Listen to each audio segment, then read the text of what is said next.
Thank you, dear viewers, for staying with Nile TV International.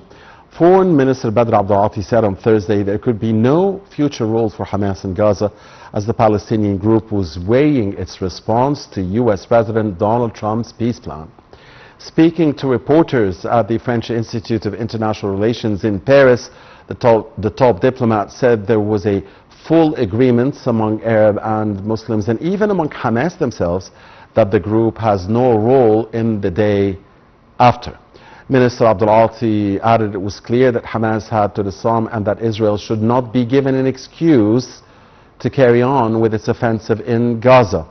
Abdulati stressed that Egypt would not allow for the displacement of Gazans under any circumstances because displacement means the end of the Palestinian cause. Abdulati noted that Cairo was working with Doha and Ankara to convince Hamas to accept Trump's plan to end a nearly two-year-old war in Gaza and warned the conflict would escalate if the group refused. To update us on the situation regarding Gaza and the Trump plan for Gaza, with us now live over the phone is Dr. Ahmed Mostafa, the Professor of International Relations. Good evening, Dr. Mostafa. Thank you for joining us. Good evening. Yeah, thank you. Sir, first of all, what do you think of the Trump peace plan, the 20 or 21-point plan, and do you have any guesses as to what Hamas's response to the plan could be, especially that there is confusion or that there is some sort of understanding that the plan that was offered to the 8 heads of state and prime ministers and foreign ministers in their meeting with Mr. Trump is the Arab and Muslim group, of course, in New York, is different from the plan that was presented to the war crime suspect Israeli Premier Netanyahu.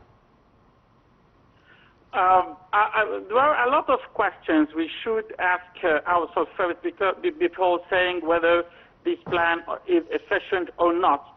The question number one, whether this plan is a legal one. This is number one. It is illegal because I don't know how America imposing a plan that is technically or practically is invalid.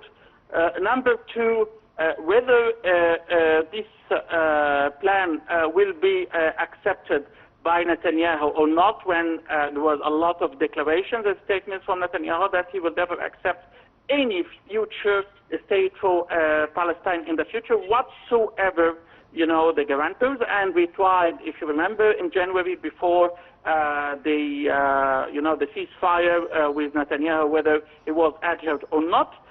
Number three, if we accepted and already Hamas and the resistance handed over their arms, which will be a very big mistake from our side if we accept, and it will affect our northern, borders, especially with the fragile front in Syria and the chaotic situation in Lebanon. Will Israel stop attacking, this, what's so-called New Gaza or things like that? And we have a very bad experience after 2014, once Egypt already adopted the reconstruction of Gaza, if you remember, and President Sisi did that himself, and Gaza became one of the best spots of development in the Middle East. And then now there is like, a systematic destruction and mass destruction in Gaza. I think if we put all such elements together, we will find it, contradicted and not logical at all, because I'm not saying the history, but the very near or the current history telling us that Israel is not adhered and is not committed to any kind of even ceasefire, not establishing a new, Gaza or a new state. Because even the West Bank, and as you see, every day there are a lot of violations, a lot of killings, a lot of bloodshed from the Israeli side, despite that Mahmoud Abbas is fully submitted to Israel and the United States and some of the countries that already normalized with, United States and with the entity. Number two, and this is the most important issue, if we have, or if Trump already suggested before, and Egypt refused before, that they have like a joint Arabic forces just to manage the situation in Gaza, and there's going to be, as a guarantor, and there's going to be some sort of attacks from Israel one more time, and it is 100% expected. 100% expected. There's going to be a confrontation not between Israel and the Arab forces in Gaza, but even if Hamas and already the other, resistance streams decided to retaliate, there's going to be confrontation between Arab, and this is exactly what Netanyahu and what Trump need. This is a big trap for the Arab states to accept such, diabolic plan. Because even the American experts themselves, they said it is a very big, tricky, plan, and Arabs themselves and Muslims shouldn't accept that. And it was a big shame for the Arabs and Muslims just to yield before this heavy Trump in the United States, who is like a puppet for the Zionism. Okay, let's try to take it, one by one, because as you mentioned, Dr. Mostafa, there are so many questions. In fact, I might have 20 or 21 questions over the 20 or 21 point plan. But let's try to play this quick Q&A together, if you will allow me. So, Q1, do you think that the plan that was presented by Mr. Trump to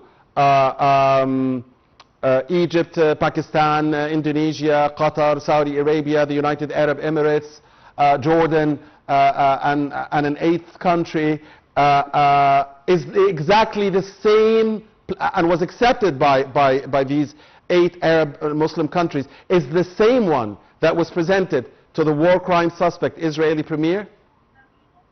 No, of course, because you may. In my view, I think he already delivered something, and he submitted something else.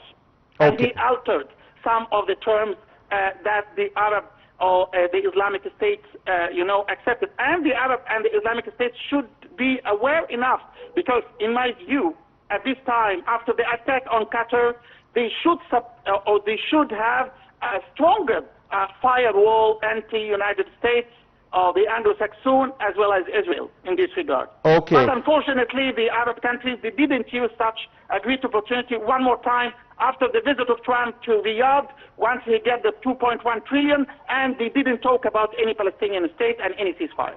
This is the second loss for the Arab, despite they have a great opportunity in this time. Second question. The plan as is presented now, and as accepted by the Israeli Prime Minister, the war crime suspect, and as Mr. Trump has asked Hamas to reply promptly and said 3 to 4 days and so on. The plan as it exists, does it threaten to liquidate the Palestinian cause in your view? I don't think it will serve, the main objective. It's going to be very fragile, and as I told you, Israel will violate it, as they did before. Israel is this, credited party at any. We have the history, not the old or the ancient history, but the current or the comparative history. So it doesn't. So in your view, it does not threaten to liquidate the Palestinian cause. Exactly. It will never help the cause. It will never. It will perish. It will perish the cause. Totally perish the cause. A third question. Now, do you think that this is some sort of a new mandate on Gaza? I mean, is this an American, British mandate on Gaza? Or is that an exaggeration? If Mr. Trump says he's going to be the leader of the so-called Peace Council, and he will have with him Mr. Blair, who doesn't have a very good reputation in the region, remembering, of course, what happened in the Iraq days, some more than 20 years ago, So is this some sort of mandate over Palestine, over Gaza? Exactly. It's one more mandate, as if we repeat Balfour Declaration one more time, and we have like a saying in Arabic that they give the cat the key of the basement. Okay. Once you give a war crime that's supposed to be in jail now, like this bitch Tony Blair, to be one of one of the administrators of Gaza, what the hell is that? And what Arab leader they accept such proposal? Okay. So if this is the case, Dr. Mostafa, then what are the good points in the plan, if there are any? I mean, as we understand that the plan eliminates the displacement or the relocation of Palestinians from their lands, that's what we understand, and that the plan also bars Israel's potential annexation of the West Bank. Are these two good points mentioned in the plan? No, it is literally, it's okay, but technically or practically, it will never be, unfortunately. If you restudy or reconsider the point, you will find more of the negative points versus the less of the positive point, including those two elements in the plan, unfortunately. Okay. If you give it to even like a man of economy like me, I'm a person who is a specialist in making a visibility study. The losses more than the benefits. Okay. 2 or 3 times, unfortunately. Okay. So what do you think Hamas's response will be to the Trump plan? Asking for modifications, or totally rejecting it, or accepting it? What do you think will be the response? I think it's a very hazy situation, because as we said from the beginning, even the American experts said it's unclear plan. This is number one. There are two, wings in Hamas, because Hamas and the resistance, not just Hamas and Qassam and the others, of course, because they are in one patch, they are suffering from strong pressures, unfortunately, from Jordan, from the Gulf states, even from Turkey, and things like that. Therefore, some of them saying, and maybe this, stream saying, okay, if it will, save, the bloodshed and the genocide and the Holocaust that's taking place against us and the systematic destruction of Gaza, we will accept it. But the logical stream, if I'm Hamas member or I'm a resistance member, I will refuse it, because it's not clear. And there is no guarantee. How can you make Israel and the supporters of Israel, the regimes, at least of the Anglo-Saxon, as well as some strong European countries like Germany, like Austria, like Holland, like others, who are supporting, and day by day they are sending them weapons to do what they want, and they're still thinking that the people of Gaza, they are, fanatics and terrorists. How can you condemn them? It's really, and also should you remember that America in the weakest, economic, status ever, because they have this governmental closure. Governmental closure, that means that the country, they cannot pay even, the payments or the logical payments for the governmental, bodies to carry out their, care and so on. I don't know. It's very chaotic and illogical, and we didn't use the weakness points like what China is doing, like what Russia is doing, and even what Iran is doing, because there are a lot of solutions. They are weak. They are very close to a big recession or a big, collapse like what happened in 2007 and 2008. But unfortunately, we give them an opportunity to, lead us and to guide us. This is, I don't understand, frankly, because we don't have a unified situation. This is exactly what my Chinese friends, because I was giving some lectures about BRICS at one of the think tanks over there in China the last week, they told me why the Arabs don't have a unified stance, especially after the violations that took place in Iran versus Iran first and then versus Qatar and so on. It was really a scandalous situation from the Arab side in this regard because they are not unified. Okay. Where does this plan, Dr. Mostafa, in your view, what does it mean for the future Palestinian state? I mean, before the plan, there was this great victory for the Palestinians at the United Nations, the recognition by countries like France and Britain of the Palestinian state. But now here is a plan that talks about Gaza being ruled by Mr. Trump or Mr. Blair or a council that has only one Palestinian, and the West Bank is isolated to the east, and of course the Israeli occupation is putting its hold on occupied East Jerusalem, Al-Quds. So I mean, this plan, what does it mean for what does it mean for a future Palestinian state? And what does it also mean for the potential halt of so-called Greater Israel plans? The two points I'm asking about here. What does it mean for a future Palestinian state? And what does it mean for the Israeli dream or illusion of so-called Greater Israel? This is the best question in our interview because Trump, he wants to perish, the Saudi-French initiative that took place before the beginning of UNGA. And he felt that he has nothing to do. Therefore, he created such a diabolic plan just to perish this, Saudi-French plan just to recognize, the Palestinian state for the first time in the United Nations. Also, America trying to say that I control the United Nations and all, the affiliated, organizations in this regard because we are the first funder. Despite there are some other countries can replace the United States in this regard. For example, in the IAEA, they're paying only $10 million US.